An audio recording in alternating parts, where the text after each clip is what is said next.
I got a little halo light going on behind me here. Why do I feel that CERN is responsible for what has been coined the Mandela Effect, and why I also feel they don't have a clue as to how to control it? Some people are saying, oh, yeah, well, CERN is responsible. They'll agree with that. But they're saying, oh, they're controlled changes, that all these changes, are very, very controlled. If they weren't controlled, you would get things like planes falling out of the sky and different things like that. I don't agree, okay? I think that what happens is when our CERN, whichever reality we're in at the time, and another reality CERN happen to smash particles together, and enough particles, or at least one, at a subatomic level, collides at the exact moment with the exact two pieces of matter in the two different alternate realities, that it causes our reality and their reality to merge together. I mentioned before that it was kind of like silly putty and maybe peeling off part of that universe and bringing it into ours and vice versa. I think deeper about it now, and I think it's actually causing the multiple universes to actually merge together and become one. I think that's why we're getting residue shift back and forth. I think that's why things are changing, and then everyone's saying, oh yeah, some things are changing and they're changing back.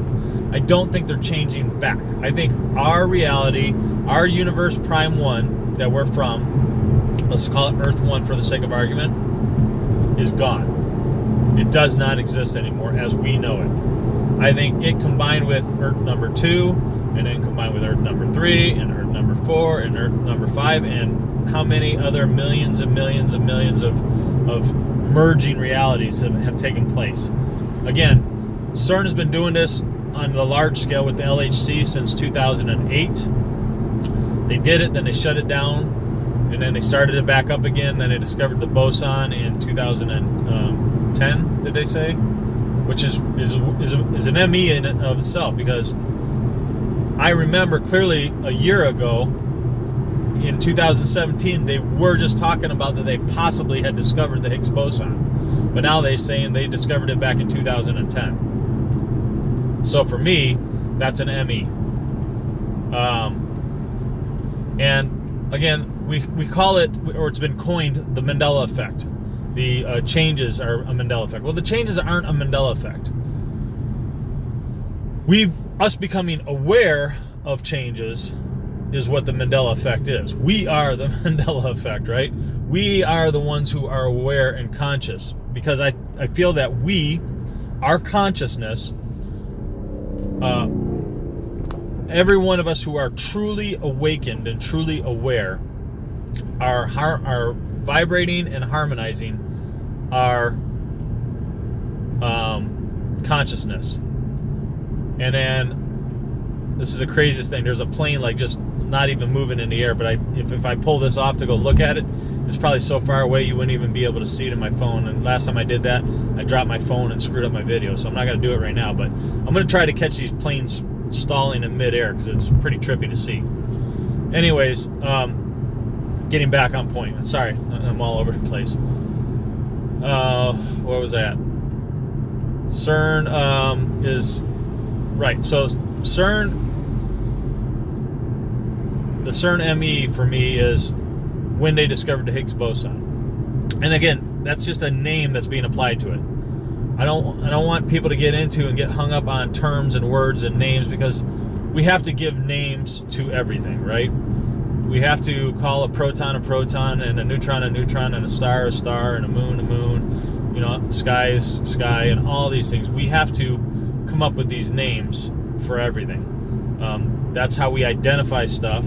That's how mankind, through as far as we understand time frame, has always what's going on here with the freeway or something accident, has always understood timeline. Sorry, I'm on the way to work right now, so but I think when, again, our universe CERN and another universe CERN are merging stuff together accidentally, on purpose, but accidentally. I think that they cannot control what changes, what sticks, and what doesn't stick. Case in point, last night my wife, she starts freaking out because she's got 4 piercings now. She's got 2 in her left ear and 2 in her right ear. She's never ever had her ears pierced twice. She's only ever had 1 piercing in each ear. Through every photo we have, she only has 1 piercing in each ear. However, I found one photo from about 10 years ago, maybe 8-10 years ago, that is very high def, and you zoom in and she has a second hole in one of her ears. No photos of earrings. There's no photos where she's got 2 earrings, but there's definitely a photo where she's got 2 holes in one of her ears. Now, this is why I don't think it's a targeted thing by CERN. I mean, why would they go after her and her ears and draw in her body into a new one? That doesn't make any sense. However, if we merge together and our conscious moved into the new body, her new body could very well have always had multiple holes. So now in this reality, going back, she's always had 2 pierced holes, but she's never worn 2 earrings. And you can tell the back of these piercings that she's got in both ears, she's got the little white nodule of cartilage, where anyone who's worn earrings before, when you usually wear earrings for a long time, and then you take the earrings out and you let them, if your holes seal up, like mine will do that too, mine will seal up, they'll get a little bump, like a cartilage bump on there that looks like a pimple on the backside of your ear, but it's not. It's just cartilage that builds up as it scabs over, heals over. So she's got that on both of her ears, and I was able to actually put a piercing into her ear, and not all the way through, but it went in without hurting her. Like I pushed it in and was like poking it through to where it didn't pierce through the back of her skin, but it didn't hurt her. It was like as if it was natural, which means she's got 2 piercings.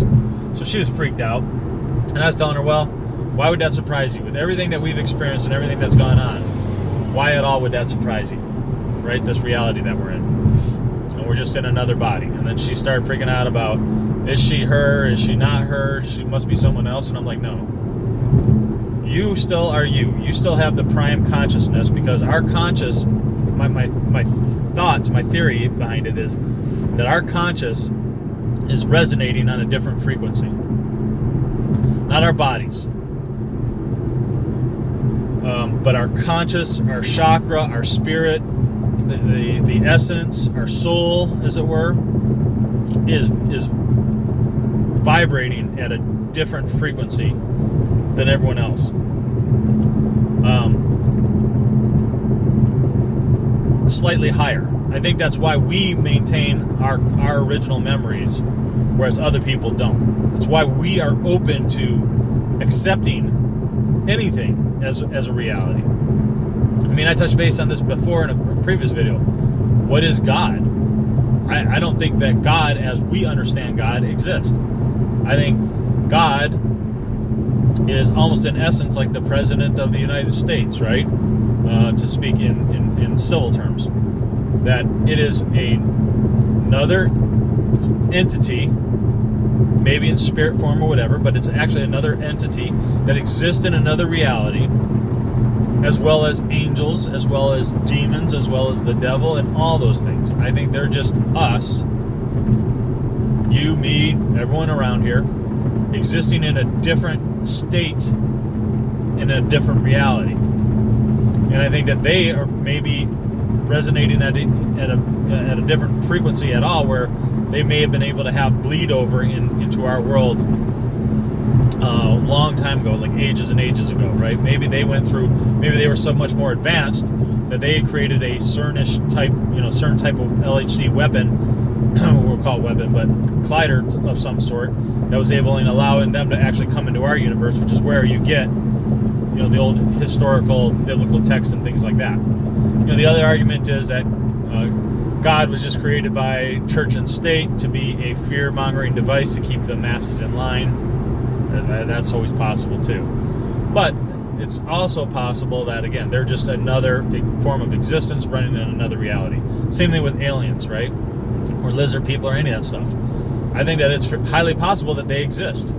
And they just exist in an alternate reality. But what I believe they are, I believe that they are us. I believe that I exist maybe in another universe, and I might very well have wings on my back. I live in a different universe and I may have a lizard tail. I live in a different universe and I may be a cyborg robot thing. I don't know. But I think that that's exactly what is going on, based on this being a simulation reality and that all these things happen. And we call it simulation because it's a term that we're putting to it that can explain and allow for the alternate changes that are happening, that we're experiencing, that we're seeing going on around us. But I believe that CERN doesn't have the ability to control shit about what stays and what goes when they merge realities together. I think that they are just ramjetting particles together at the speed of light, and they are, and another universe is doing that, and another universe is doing that, and we're just constantly merging universes. I think that's why we're noticing accelerated changes. Barbecue. How do you spell barbecue? Is it B-A-R-B-A-U-E? Is it a C or is it a Q? Reality 1, it's spelled with a Q. B-A-R-B-A-Q-U-E.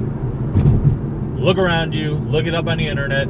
It's now spelled B-A-R-B-A-C-U-E. However, the abbreviation is still B-B-Q. Trip out on that for a little bit. Same thing with Kraft stuffing and Stouffer stuffing, which was a new one for me from back last week when we were Thanksgiving shopping for dinner. But this goes back to what I was originally saying. I don't feel CERN knows shit about what they're doing. I don't think that they have any control over it. I think when you're seeing the videos of the scientists, that they know they've merged realities together. They know they've merged universes together. And they themselves are probably like us. I think that a lot of them are ME aware because they are resonating on a different frequency. Or maybe they're not. Maybe they are themselves not conscious of the changes, and they're them from the alternate reality, But then they would have to have the CERN in our reality, the CERN in their reality, and so on and so forth. But then again, how many of you from the ME community even knew what the hell, quote unquote, CERN was before all of this, before the ME happened? I know I didn't. And I'm a kind of a science guy, I've always dug on science, and way back when I was a kid, believed in NASA and that they didn't tell lies and all that kind of stuff. So, and I never heard of CERN. I never heard of them building this LHC until all of a sudden it was a thing based on the Mandela Effect. So, I know that NASA has a particle accelerator that they've had here in the U.S. since the 60s or 70s. So there's probably been, through at least my whole entire life, would explain why there's been micro changes that I thought were just goofs and just bad memory. And in essence, it was NASA colliding particles together, doing particle collisions research on a smaller scale that was creating teeny tiny tears and teeny tiny mergences of realities. Or possibly because of the collisions being so much smaller scale, that what they were doing was merging with realities that were 99.999%, versus now with the LHC we're able to merge realities that are 99.92%. Right? I think it's such a subtle differences in percentage wise of one reality to the other reality. I don't think that, at least at the moment, we can collide particles and merge 99% and 99%, or 98%, or 97 or 96 or 50-50 or any of that stuff. However, Google's teamed up with CERN to get a D-Wave computer in there. And China is now on the brink of starting construction on a 100-kilometer collider. CERN's is 27 kilometers. So think about the Earth vibrates, at least the Earth, but basically our whole universe vibrates at a frequency. And everything within that, everything within the universe vibrates at a frequency. But they all have to vibrate at a similar frequency for everything to be harmonized and in sync with each other. Well, an alternate universe, it vibrates at its own frequency. but you're talking minuscule variances in frequency to where we don't see their universe and they don't see our universe, and that's just the way it is. Now let's fast forward this into them slamming universes together via the collider.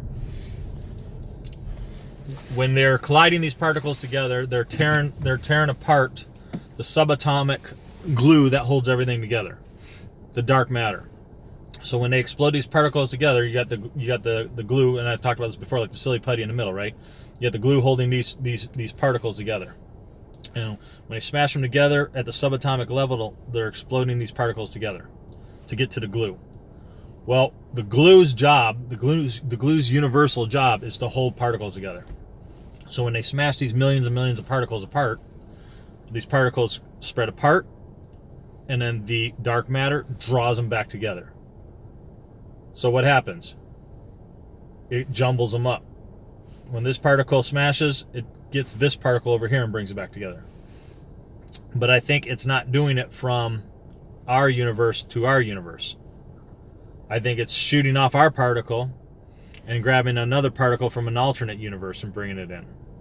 And then taking this one and mixing it. And I think it's mixing them all up to where not every particle that's coming back together is in essence going to exist anymore. It's going to phase out of existence, or it's going to have to dissipate off, because it's taking our particles and another universe particles and drawing them together. I think that is, again, at the subatomic level, it has to do with vibration and frequency and everything else. Because, energy, they say, it can never be created, can never be destroyed. It can only be altered or modified and changed.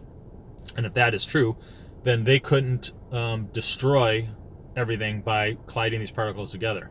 But what they can do is merge our universe with the other one. So if China goes full tilt boogie with this bigger collider and gets that thing taken care of and starts doing it on a bigger scale, we may get closer in those percentage realms where we start drawing in the crazy realms, more mass changes to the earth and everything else. I think that's why volcanoes are happening more often. Natural weather disasters are happening. I think everyone's trying to glam onto these psyop type of thoughts that it's just us creating weather storms and us with directed energy weapons creating all this stuff like that. Now, it is possible the government could be doing that, but I don't think that's what it is. I think that it's the resonance of the vibration altering and happening differently. Why do I think all these fires took place in California? Some people touched base on the little electric things on the side of the house that control the electricity, the meters, the smart meters. And at most of the homes if not all the homes that burned down, had smart meters on them. Well, if our reality and another reality came together. Now, I have a smart meter on my house, but mine may not be the same brand or the exact same thing as the ones in California. It may be that those ones in California were all vibrating on a certain frequency, right? Because they're a smart meter, right? They're sending things out wirelessly to communicate with the substation. So when our realities blew apart and then they came back together into the other universe, or the new universe, so then the A and the B universe blew apart and they became a C universe, right? And I think that's what we're experiencing. Well, in the C universe, those smart meters didn't exist. So therefore, they all ignited. Hence, you got those massive destructive storms, but it only destroyed down the houses and everything else. I think that's what happened with the California wildfires, with the homes getting burnt up. As crazy as that sounds. So, all this weather phenomenon, planes stopping in midair. Planes don't fall out of the sky. Why? Because our reality and the other reality both still have planes. They just fly differently. I see planes kind of stopping in midair all the time, and I don't know if that's because the realities are merging together at that very moment, which is what causes the plane to stop, or if they're stopping because of the way the planes now are designed, that they're able to, I guess, hover, which makes no sense at all because they don't say that they can, but before they continue on. I haven't figured that one out yet. I'm going to really focus in on trying to get that one figured out, because it annoys me every day. I pass by the airport twice a day, at least, if not 4 times a day, and I see these planes like stopped in midair just constantly all the time. But yeah, every time I take out my phone to go observe it with a phone, guess what? Planes start flying like a bat out of hell. It's almost goofy. Anyhow, so I'm going to leave the video. I'm at work. I got to get to work. So I'll talk to you guys in another video. Give me your thoughts, your feelings. Also, let me know too. Here's another real quick thing. Did any one of you in the community have an experience of an issue with your tailbone about a year ago? Or maybe even a year and a half ago, that lasted for about 6 months. My wife and I went through this. We couldn't even sit down for more than 10, 15 minutes without our tailbone hurting. We had to buy the little donut pillows for hemorrhoids to sit on, because our tailbones were an issue. No matter how soft or how hard the seat was, we couldn't get comfortable. We had to constantly always shift and sit kind of side saddled for a good 6 months because of our tailbones. So let me know if any of you guys had to experience that, just because I'm curious to know, how many of us had that issue happen. And I don't know how many other people experienced it in the world, because in that universe that we came together with, everyone may have always done that and they just got used to it. So it always kind of side saddle a little bit, and it was just no big deal to them. For me, it was a major issue. For my wife, it was a major issue. And it sucked. We couldn't ride our motorcycle, couldn't do anything for almost, like I said, 6 months, just because of the pain. So, like, subscribe, share, pass the video on to other people. I'm not looking to blow up to 1 million subs because I just want to have a bunch of subs. And I'm not trying to monetize my station and run a crap shit ton of ads along the bottom or any of that stuff. I'm just trying to get the word out. Trying to get my thoughts, my expressions, trying to get people to think and maintain their maintain their vibration, their frequency. Don't let the emergence of our universe and another universe make you go away. Keep yourself whole in your mind and your spirit. Scott Schaefer, A Theory of Nothing. I'll talk to you guys in the next video.